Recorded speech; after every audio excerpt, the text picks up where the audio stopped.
मनमोहन सिंह आज महामंथन कर रहे हैं। एक ऐसा मंथन जिसमें उनकी कैबिनेट के तमाम मंत्री एक साथ एक छत के नीचे बैठे हैं, चाहे वो कैबिनेट मंत्री हो, चाहे वो राज्य मंत्री हो या फिर स्वतंत्र प्रभार वाले राज्य मंत्री हो। मंत्रिमंडल में फेरबदल के बाद प्रधानमंत्री मनमोहन सिंह आज अपने मंत्रियों के साथ एक बड़ी बैठक कर रहे हैं। इस बैठक का मुख्य एजेंडा सरकार के अगले 18 महीने यानी अगले चुनावों के वक्त तक का रोड मैप तैयार करना है।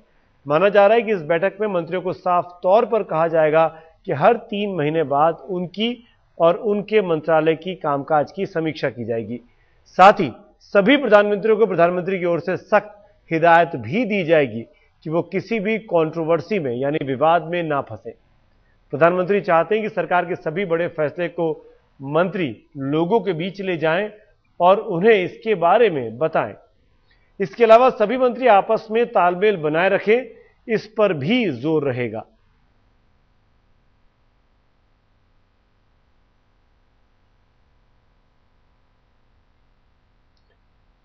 आपको याद होगा 2007 में भी ये एक्सरसाइज मनमोहन सिंह ने की थी यूपीए 1 के टाइम में, जब तमाम एमओएस ने यह कहा था कि उनको कामकाज नहीं मिलता। 2009 में सत्ता में आने के बाद पहली बार इस अभी जो फेरबदल हुआ इतवार को, उसके बाद ये पहली बड़ी बैठक है जिसमें तमाम कैबिनेट के मंत्री परिषद पूरी की पूरी मौजूद है। ये कहा गया है सभी मंत्रियों को कि वो आपस में सामंजस्य रखें, तालमेल रखें, एक दूसरे के खिलाफ विवाद ना करें, कंट्रोवर्सी में ना पड़े, इस बारे में खास हिदायत दी जा रही है।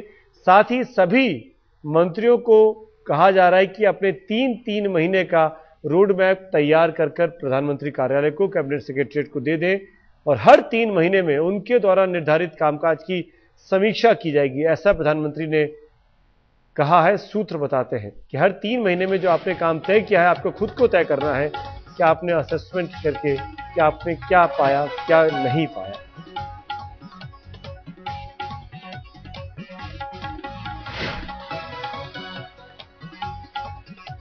इस बीच प्रधानमंत्री का एक बयान आया है जो उन्होंने इस बैठक में कहा है तमाम मंत्रियों के बीच कि हमको इस बारे में गर्व होना चाहिए कि हमने सामाजिक और आर्थिक नीतियों में बहुत से महत्वपूर्ण अचीवमेंट्स किए हैं, कदम उठाए हैं।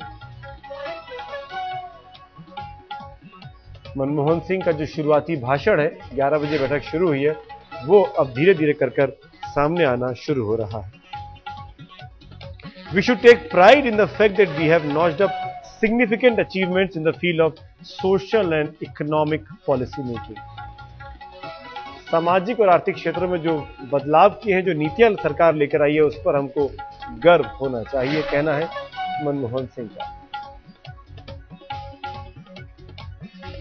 एक और महत्वपूर्ण बात है आज की इस कैबिनेट बैठक में, आरटीआई का जो कानून है उसमें संशोधन किया जा रहा है।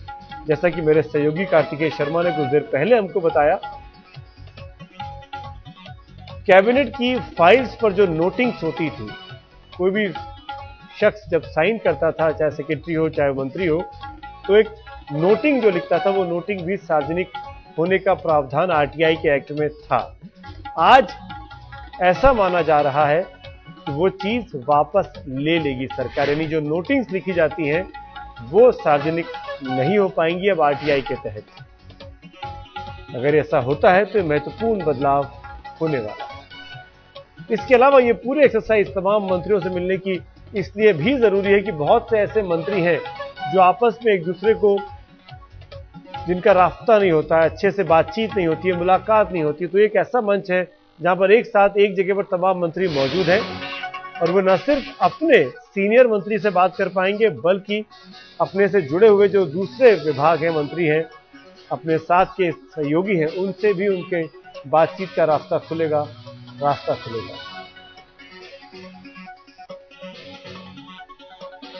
बुनियादी ढांचे में सुधार की जरूरत है। 2014 के चुनावों के मद्देनजर इस बैठक को खासा अहम बताया जा रहा है, क्योंकि अगले 17-18 महीने जब अगला चुनाव होना है, उसके पहले का पूरा रोड मैप तैयार किया जा रहा है कि क्या सरकारी कामकाज को महत्वता मिलनी है और किन सरकारी कामकाज को जल्दी तुरंत पूरा करना है ताकि जनता की अदालत में उसको ले जाया जा सके। मेरे साथ मेरे सहयोगी शमशेर सिंह इस पर जुड़ गए हैं। शमशेर, क्या उम्मीद की जानी चाहिए इस बैठक से, क्या निकल कर आने वाला है? देखिए सुमित, एक पूरी तरह से ये कहें कि गाइडलाइन तय की गई है। जो पीएम ने अपने एड्रेस में भी कहा है कि जो सरकार ने सोशल सेक्टर में और तमाम चीजों में कई सारे उपलब्धियां हासिल की हैं, तो इन मंत्रियों से उम्मीद की जा रही है, इन मंत्रियों को कहा गया है कि ये लोगों तक पहुंचाए, लोगों में ये इस बात की, लोगों आम जनता को इस बात की जानकारी हो कि सरकार उनके लिए क्या कर रही है, चाहे वो सोशल सेक्टर हो, बाकी क्षेत्र में हो। तो इन चीजों को कहा गया है। इसके अलावा एक ये कहे कि तमाम मंत्रियों को ये भी कहा गया है कि वो एक अच्छे आचरण का व्यवहार करें। अच्छे आचरण का मतलब ये कहा गया है कि जिस तरह से विवादों से दूर रहें, जो कॉन्फ्लिक्ट होता है मंत्रालयों के बीच उससे दूर रहें, मंत्रियों के बीच जो आपस विवाद होते हैं, जो बाहर कई बार देखने को मिलते हैं, तो उनसे दूर रहे। साथ ही एक और अहम बात सुमित ये कही गई है कि जो पर्सनल स्टाफ, जो खास करके नए मंत्रियों के लिए जो पर्सनल स्टाफ रखते हैं, चाहे वो एपीएस हो, चाहे जो भी हो, तो उनको, क्योंकि वो कई कॉन्फिडेंशियल फाइल्स डील करते हैं, उनके साथ होते हैं, तो उन मंत्रियों को, उन स्टाफ को रखने से पहले आईबी की क्लियरेंस ले लें और कंसल्टेशन के बाद ही रखें, उन पर भी निगरानी रखें, एक क्लोज टैब रखें। तो ये तमाम चीजें सुमित कही गई, मतलब साफ तौर पर एक आदर्श मंत्रिमंडल की जो कल्पना कर सकते हैं वो यहाँ बताया जा रहा है उन्हें। चलिए, शुक्रिया शमशेर इस पूरी जानकारी के लिए।